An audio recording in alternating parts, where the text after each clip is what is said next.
Bonjour à tous, c'est Messi, ma chaîne YouTube. Aujourd'hui, nous allons parler d'une recette coréenne, le japchae. Alors, qu'est-ce que c'est? Le japchae est un plat coréen à base de mélange de légumes. En chinois, on le retrouve également sous le nom de japchae, donc c'est un terme cantonais, jap pour mélange et choi pour légumes. En Teochew, en fait, qui est un autre dialecte chinois, on va appeler ça japchae. Jap pour mélange et chai pour légumes. Et en fait, ça ressemble beaucoup plus au terme coréen, donc le japchae qu'on connaît. Au niveau de la version chinoise, on va utiliser essentiellement des légumes avec différents types de textures et différents types de couleurs.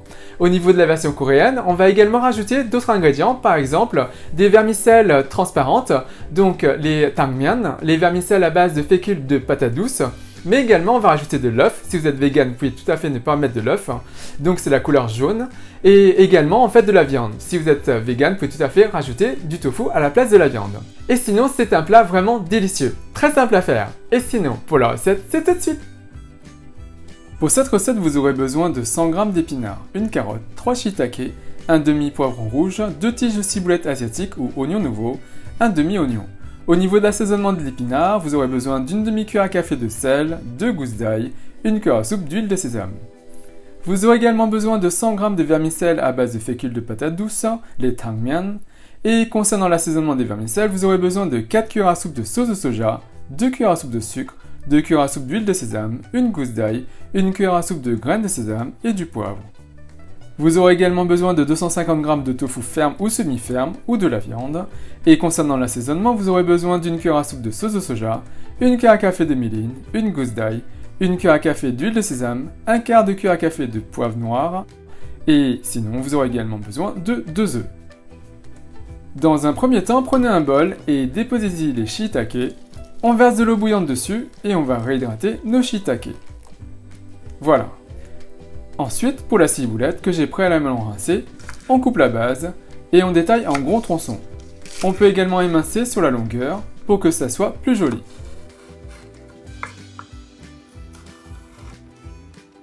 Voilà. Pour le poivron rouge, je n'en utilise que la moitié. J'enlève le haut, on coupe la partie supérieure et inférieure. De cette façon, on va pouvoir poser le poivron à plat. Et on va émincer sur la longueur. On émince. On ne gâche pas les 2 autres morceaux et on les émince également.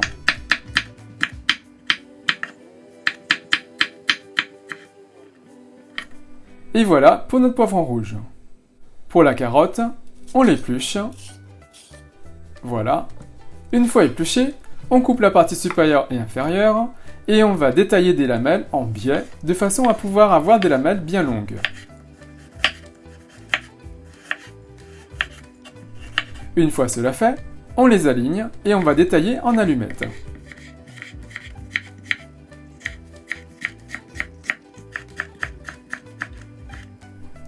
Et voilà donc pour notre carotte. Concernant l'oignon, on le coupe en 2. On enlève la partie extérieure d'un demi-oignon. On ne va utiliser qu'un demi-oignon de toute façon. On enlève la base et la pointe qui a desséché. Et on va émincer l'oignon finement.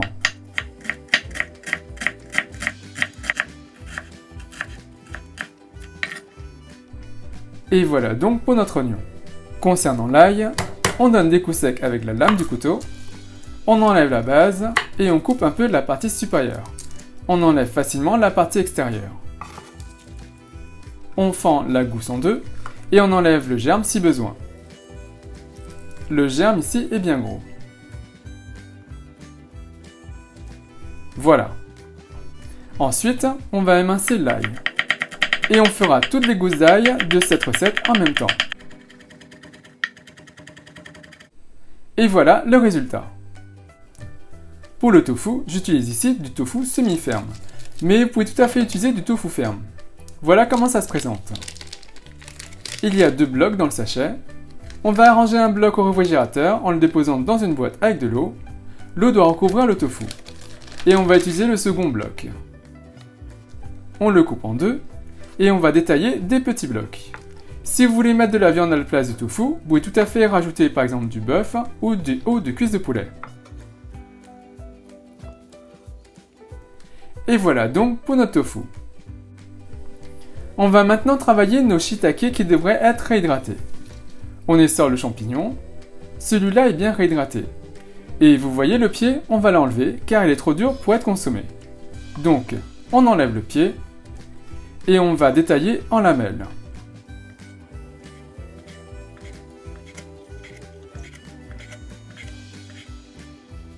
Un shiitake est bien réhydraté lorsqu'il n'y a pas de bande blanche à l'intérieur. Vous voyez ? Par exemple, celui-ci n'est pas suffisamment réhydraté. On sent encore qu'il y a quelque chose de dur et ça ne sera pas agréable à manger. On continuera donc à le réhydrater. Maintenant, pour nos vermicelles, on va les cuire. Prenez une casserole et faites bouillir un grand volume d'eau. Dès que ça bout, on va y déposer nos vermicelles à base de fécule de patates douces et on va laisser cuire pendant 5 minutes. Au bout des 5 minutes, c'est cuit et on les met de côté. Pour qu'ils ne collent pas, passez-les sous l'eau froide. Dans la même eau bouillante, on va y déposer nos feuilles d'épinards préalablement rincées. Et on va les blanchir pendant 20 secondes. Au bout des 20 secondes, on les retire.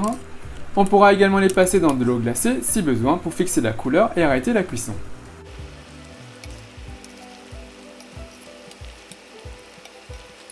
Maintenant, pour la cuisson de nos aliments, on va cuire du plus clair au plus foncé. Donc, on commence par l'œuf pour garder la couleur jaune. On dépose de l'huile sur une poêle et on porte le feu à feu moyen et pas à feu fort. On peut essuyer pour enlever l'excédent d'huile. On verse nos œufs battus.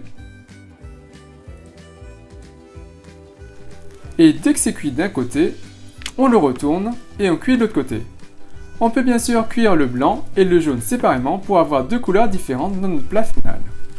Une fois cuit, on le met de côté. On passe à l'oignon. On va le faire revenir à feu fort. Donc on le fait revenir et on le retire une fois qu'il commence à devenir translucide. Donc on le retire.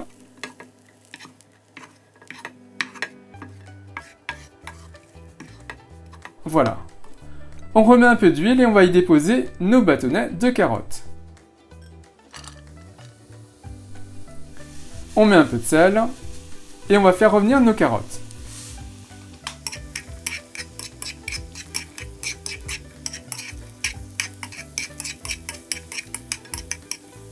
Au bout de 5 minutes, on pourra donc les retirer.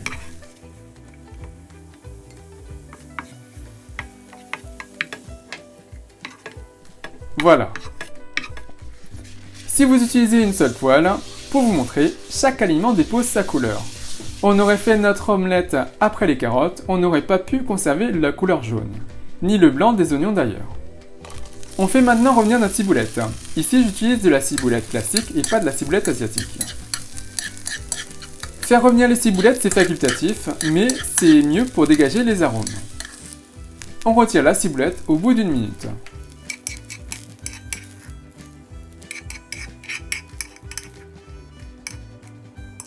Voilà. On dépose un peu d'huile et on va faire revenir notre poivron rouge. On fait revenir le tout à feu fort. Ça sent super bon. Attention à ne pas brûler le poivron rouge. Et sinon, on le retire au bout de 2 minutes. Voilà. On fait revenir nos champignons shiitake qui sont maintenant bien tous réhydratés. Et bien sûr que j'ai restauré avant de les mettre dans la poêle. On met un peu de sel et on fait revenir le tout. De la même façon, on les retire au bout de quelques minutes. On veut juste les colorer un peu et dégager les arômes et leur donner plus de goût. On les retire maintenant de la poêle une fois bien cuits. Voilà. On remet un peu d'huile et on va faire griller nos blocs de tofu. On les fait griller de chaque côté pour qu'ils aient une couche sur la partie extérieure qui puisse accrocher la sauce par la suite. C'est le seul but de cette opération. Si vous utilisez de la viande, il faudra faire mariner la viande dans une mixture composée des ingrédients qu'on va utiliser pour cette étape. Ça leur donnera plus de goût, faites donc mariner dès le début pour que ça s'imprègne bien. Donc, on fait revenir nos tofu dans l'huile de chaque côté.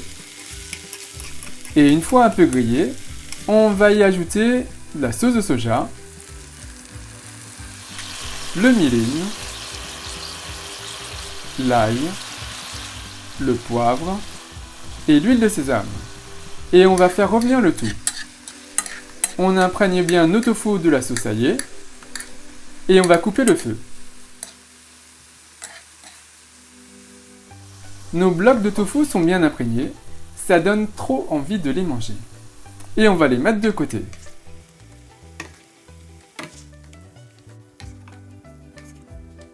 Maintenant, on va retravailler certains ingrédients. Pour l'épinard, on essore nos feuilles, donc on presse bien. On les dépose dans un bol. On sépare un peu nos feuilles et on y ajoute le sel, l'ail, un peu d'huile de sésame et on va mélanger le tout.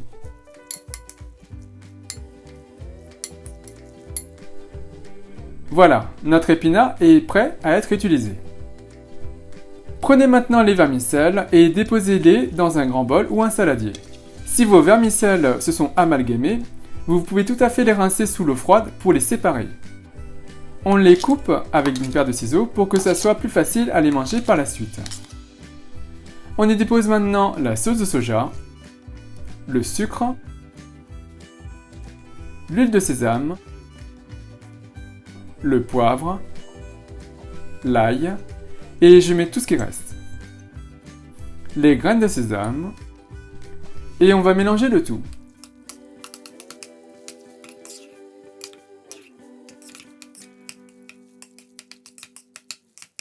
Voilà, nos vermicelles sont prêtes à les consommer. Et voilà le résultat. Pour l'omelette, on va faire des filaments. On le roule. Et on va détailler en lamelles ou en filaments. Vous auriez séparé le jaune du blanc, vous auriez eu des filaments jaunes et blancs, donc de deux couleurs. Mais il faut absolument travailler à feu moyen pour que ça ne surcolore pas chaque couleur. Et voilà le résultat. Pour l'assemblage, on dépose les vermicelles dans un bol. On y dépose les épinards, les champignons,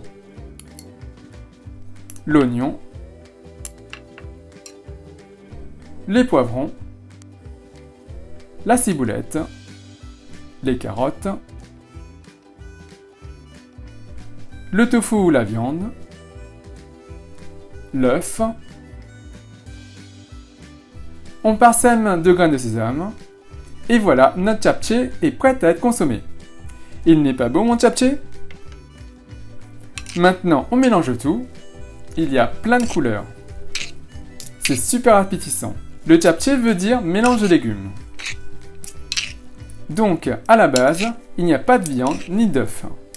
Mais avec le temps, on y a incorporé d'autres produits pour en faire quelque chose de plus complet et de plus nourrissant. En tout cas, c'est beau et ça sent super bon. On va commencer à attaquer par les vermicelles.